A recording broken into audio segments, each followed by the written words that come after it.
When you think of Japanese sedans from the 1990s, names like Toyota Camry, Nissan Bluebird, and Honda Accord immediately come to mind. But beneath the surface of mainstream recognition, there lies a more subtle, refined, and arguably underappreciated name, the 1990 Isuzu Aska. A product of quiet ambition and strategic partnerships, the Aska stood at the crossroads of Japanese engineering and global collaboration. It wasn't just another car on the road, it was a symbol of Isuzu's willingness to adapt and innovate in a highly competitive market. To understand the 1990 Isuzu Aska, we first have to step back and look at Isuzu's position in the late 1980s. Known more for its trucks, buses, and utility vehicles, Isuzu was not traditionally a go-to brand for sedans. But that didn't stop them from trying to break into the family car segment. The original Aska, launched in 1983, was developed in partnership with General Motors and based on the GM platform. This gave the car a shared DNA with models like the Opel Ascona and the Chevrolet Cavalier. But by the time the 1990 model rolled out, things had shifted. The second-generation Aska, launched in 1989 and continuing into 1990, was a rebadged version of the Subaru legacy. That's right. What you were getting with the Aska was essentially a Subaru, but with Isuzu badges. This strategic move allowed Isuzu to offer a high-quality, reliable sedan without investing heavily in R&D during a time when development costs were skyrocketing. And frankly, it was a smart move. The 1990 Isuzu Aska came with all the hallmarks of the Subaru legacy platform: boxer engines, a choice between front-wheel drive and all-wheel drive, and a well-balanced chassis. While Isuzu didn't make drastic changes to the legacy design, they did give the Aska a few unique touches in trim and equipment levels. Still, beneath the sheet metal, it remained a car born from Fuji Heavy Industries' capable engineering. Powering the 1990 Aska was typically the EJ series flat-4 engine. Buyers had choices ranging from a 1.8-liter to a 2.0-liter engine, depending on the market and trim level. While not blisteringly fast, these engines offered a solid mix of fuel economy, smooth operation, and adequate power for daily driving. The 2.0-liter version delivered around 130 horsepower, which was decent for the era. What made the Aska truly stand out, however, was the available full-time all-wheel drive system, a rare and valuable feature in a non-luxury sedan of its time. Inside the cabin, the 1990 Aska presented a no-nonsense design. It wasn't flashy, but it was comfortable and functional. The layout was typically Japanese in its pragmatism: clear instrumentation, user-friendly controls, and materials that, while not luxurious, were built to last. Seating was spacious enough for 5, and the trunk space was generous for a car of its class. In short, the Aska delivered on the essentials without pretense. One of the things that made the 1990 Isuzu Aska particularly interesting was how it fit into the broader global strategy of Japanese automakers. Isuzu was focused on trucks and SUVs, but it still wanted a piece of the booming sedan market. Instead of diverting resources away from its core strength, it partnered smartly, first with GM, then with Subaru. This kind of badge engineering was becoming more common at the time, and while it didn't always result in standout products, the Aska was one of the better outcomes. The Aska was also notable for how it was positioned in different markets.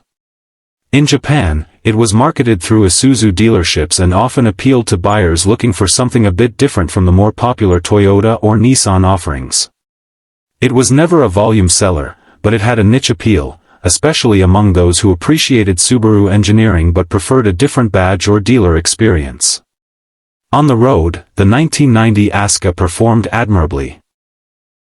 Thanks to the Subaru platform, it offered composed handling, a smooth ride, and good all-weather traction, particularly in AWD models.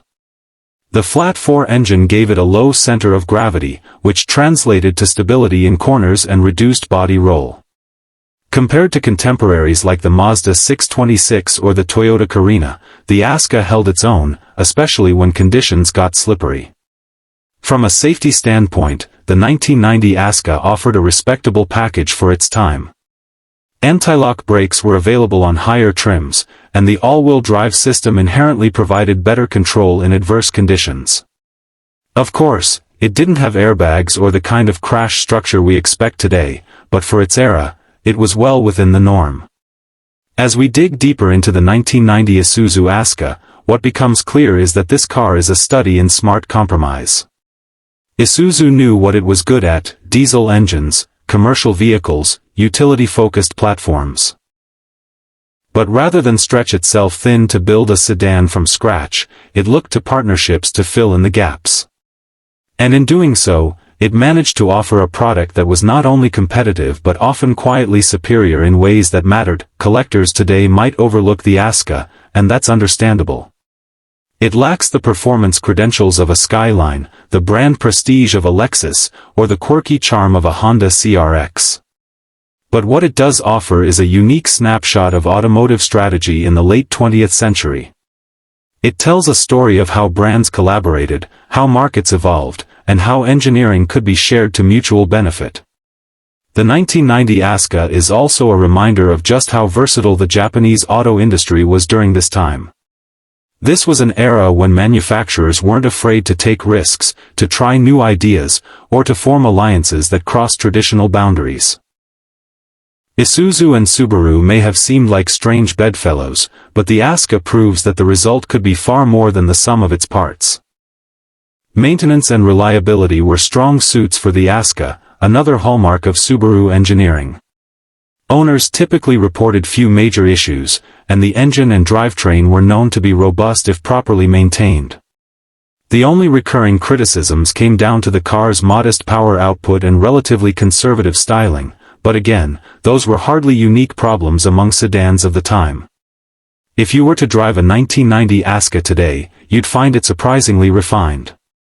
Sure, it wouldn't keep up with modern turbocharged machines or EVs, but its ride quality, quiet interior, and confident road manners would still impress. It's a car that feels more substantial than its sales figures might suggest. And for anyone familiar with the Subaru legacy of the same era, the driving experience would feel very familiar. Today, the Isuzu Aska remains a rare sight on the road, and an even rarer find at car shows or in collectors' garages. Its legacy is understated, its impact often overlooked. But that doesn't diminish its value.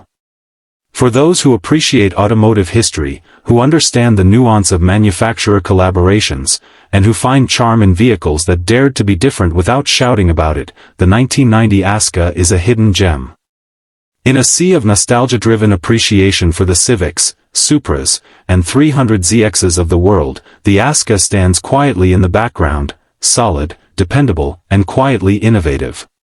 It may never earn the cult status of its sportier peers, but for those who know what it is and what it represents, it holds a special kind of significance. What makes the 1990 Isuzu Aska so compelling isn't just the car itself, it's the context in which it was born. It's a story of adaptation, of leveraging partnerships to overcome limitations, and of offering real value to consumers in a crowded marketplace. It's a vehicle that speaks to the pragmatism of its time, but also to the ingenuity of a brand that knew how to punch above its weight. So, if you ever find yourself at a Japanese car meet and you spot an old Aska tucked away in a corner, take a closer look. Behind the modest exterior lies a fascinating story of cooperation, clever engineering, and quiet ambition. The 1990 Isuzu Aska may not roar like a Supra or handle like an Integra Type R, but it deserves its own round of applause, for being exactly what it set out to be, and doing it exceptionally well.